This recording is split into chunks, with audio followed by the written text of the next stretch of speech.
Magandang buhay, kabamba! Kumusta po kayo? Akin lamang ipapakita sa inyo, kabamba, itong isang klase na gulay na aming kinakain dito sa aming lugar. Alam kong kunti lang po ang nakakaalam na pwedeng kainin itong klase na gulay na ito. Ito yung tinatawag naming tabtabukol. Opo, kabamba, nakakain po ito. Nakakain yung bagong tubo lamang. Dito sa aming probinsya ng Pangasinan ay marami pang tumutubo nito dito sa aming lugar. Lalo na dito sa eastern part ng Pangasinan.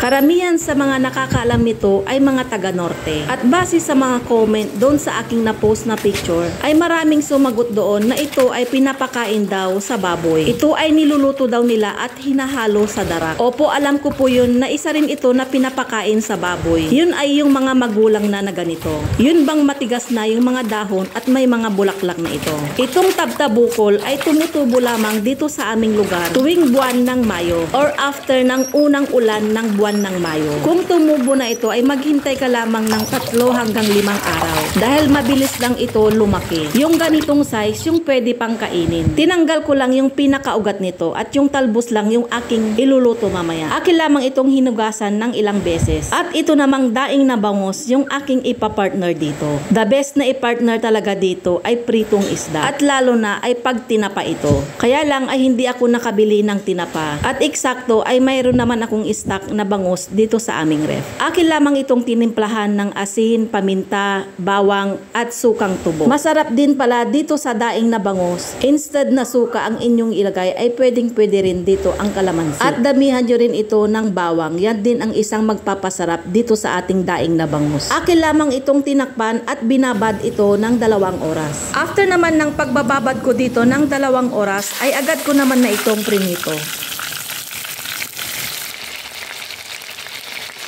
At para mas lalong mabango itong aking priniprito na daing, ay akin naman nilagay itong mga bawang na pinagbabaran kanina. Ang isunod ko naman na iluto ngayon ay yung itong tabtabukol. Dito sa aking kawali ay nagpakulo lang ako dito ng tubig. At akin lamang i-blanch itong tabtabukol.